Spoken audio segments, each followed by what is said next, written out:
নমস্কার, ইনফোনারিতে সবাইকে স্বাগতম। প্রিয় দর্শক, আজ আমরা কথা বলবো এমন এক বিজ্ঞানের বিষয়ে যা আমাদের মন, চিন্তা, আবেগ ও আচরণের রহস্য উন্মোচন করে। আপনি কি কখনো ভেবেছেন কেন আমরা হঠাৎ রেগে যাই, দুঃখ পাই, ভয় পাই বা কারোর প্রতি আকৃষ্ট হই? এই সব প্রশ্নের উত্তর লুকিয়ে আছে আমাদের মস্তিষ্কের গভীরে, যেখানে মনোবিজ্ঞান ও আচরণ বিজ্ঞান কাজ করে অবিরাম। আজকের ভিডিওতে আমরা জানব মনোবিজ্ঞান ও আচরণ বিজ্ঞান, জানব মানব আচরণের বৈজ্ঞানিক ব্যাখ্যা, অবচেতন মনের রহস্য এবং কিভাবে মনোবিজ্ঞান আমাদের জীবনকে পরিবর্তন করতে পারে।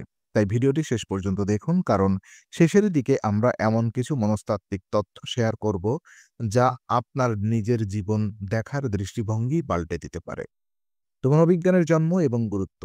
মনোবিজ্ঞান অর্থাৎ সাইকোলজি শব্দটি এসেছে দুটি গ্রিক শব্দ থেকে, সাইকো অর্থাৎ আত্মা বা মন এবং লোগোস অর্থাৎ অধ্যয়ন বা বিজ্ঞান।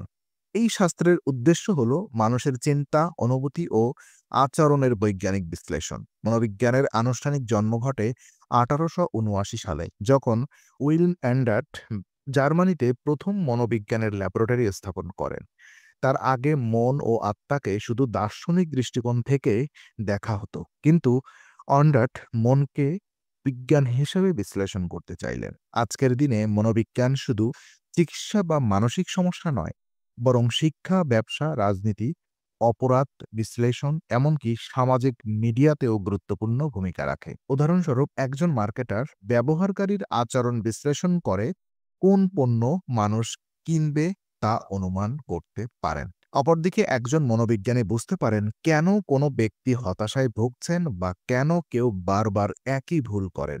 মনোবিজ্ঞান আমাদের শেখায় মানুষকে বিচার নয়, বোঝা দরকার। প্রতিটি আচরণের পেছনে একটি কারণ আছে। এই কারণেই বলা হয় মনোবিজ্ঞান। জানলে মানুষকে পড়া যায় বইয়ের মতো। তো আচরণ বিজ্ঞানের রহস্য। আচরণ বিজ্ঞান অর্থাৎ বিহেভিয়ারাল সায়েন্স হল সেই শাস্ত্র যা মানুষের ও প্রাণীর আচরণকে বিশ্লেষণ করে, পর্যবেক্ষণ করে এবং তার নিয়ম খুঁজে বের করে। এর মূল ধারণা হল আমাদের আচরণই আমাদের শেখার ফলাফল। 20 শতাব্দীতে বিএফ স্কিনার ও জন বি হডসন এই তত্ত্ব জনপ্রিয় করেন। তাদের মতে মানুষ জন্মগতভাবে কোনো বিশেষ জ্ঞান বা অভ্যাস নিয়ে আসে না, বরং পরিবেশ, অভিজ্ঞতা ও পুরস্কার, শাস্তির মাধ্যমে সবকিছু শেখে। উদাহরণস্বরূপ, যদি একটি শিশু ভালো কাজ করলে প্রশংসা পায়, সে সেই আচরণ পুনরায় করবে, কিন্তু যদি শাস্তি পায় তবে সে তা এড়িয়ে চলবে। এটাই কন্ডিশনিং থিওরি নামেই পরিচিত। আজ এই তত্ত্বই ব্যবহৃত হয় শিক্ষা, বিপণন, এমনকি কৃত্রিম বুদ্ধিমত্তায়ও।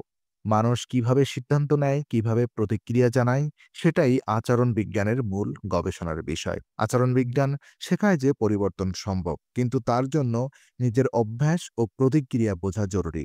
এমনকি থেরাপিতেও এই বিজ্ঞান ব্যবহৃত হয়, যেমন কগনিটিভ বিহেভিয়ার থেরাপি, অর্থাৎ যেটাকে সংক্ষেপে বলা হয় সিবিটি, হতাশা, উদ্বেগ বা ভয় কাটাতে সাহায্য করে।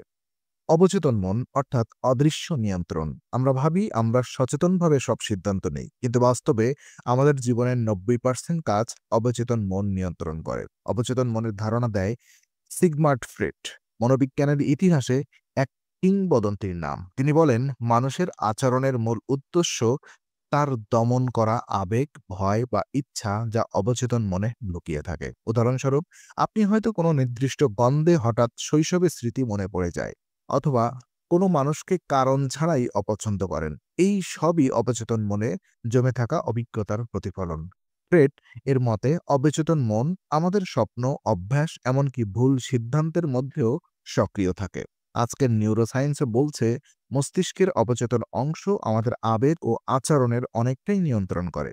অবচেতন মনকে বুঝে প্রোগ্রাম করে ইতিবাচক চিন্তা ও আত্মবিশ্বাস বাড়ানো সম্ভব, যা সেলফ ডেভেলপমেন্টের মূল ভিত্তি। অর্থাৎ মনই বাস্তবতা তৈরি করে। মনস্তাত্ত্বিক কৌশল এবং মানব আচরণ। মনোবিজ্ঞানে রয়েছে এমন কিছু চমকপ্রদ কৌশল যা আমাদের দৈনন্দিন জীবনে কাজ করে অবচেতনভাবে, যেমন মিররিং ইফেক্ট। আপনি কারোর সঙ্গে কথা বলার সময় তার ভঙ্গি বা হাতের অঙ্গভঙ্গি অনুকরণ করলে সে আপনাকে বিশ্বাসযোগ্য মনে করবে। Hello effect. কেউ দেখতে আকর্ষণীয় হলে আমরা ধরে নিই সে বুদ্ধিমানও, যদিও তা সবসময় সত্য নয়। প্রাইমিং। আপনি যদি সুখ শব্দটি শুনে থাকেন, পরবর্তী সিদ্ধান্তে আপনি ইতিবাচকভাবে প্রভাবিত হবেন। এই ধরনের মনস্তাত্ত্বিক প্রভাব ব্যবহার হয় বিজ্ঞাপন, নেতৃত্ব, রাজনীতি ও এমনকি সোশ্যাল মিডিয়ায়ও।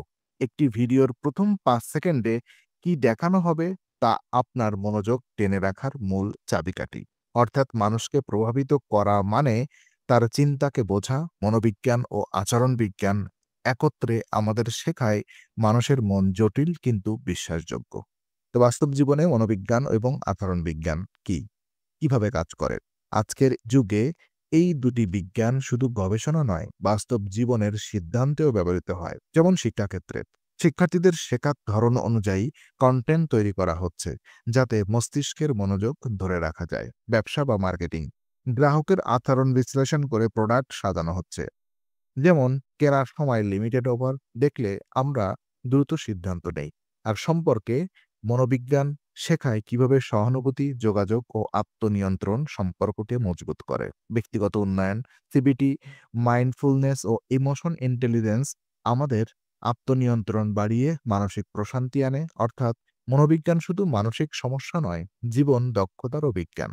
প্রিয় দর্শক, আজ আমরা জানলাম মনোবিজ্ঞান ও আচরণ বিজ্ঞানের সেই দিকগুলো যা আমাদের নিজের মন ও আচরণকে আরো গভীরভাবে বুঝতে সাহায্য করে। আমরা যদি মনকে বুঝি, তবে জীবনকে নতুনভাবে গঠন করতে পারি, কারণ মনই আমাদের চিন্তা, সিদ্ধান্ত ও ভবিষ্যৎ নিয়ন্ত্রণ করে।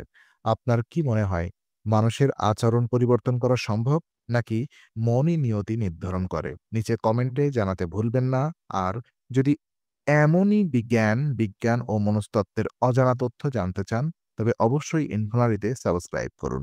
ধন্যবাদ। আবার দেখা হবে নতুন কোনো রহস্য, ইতিহাস, বিজ্ঞান অথবা আশ্চর্যের অজানা গল্প নিয়ে। ততক্ষণ ভালো থাকুন, সুস্থ থাকুন।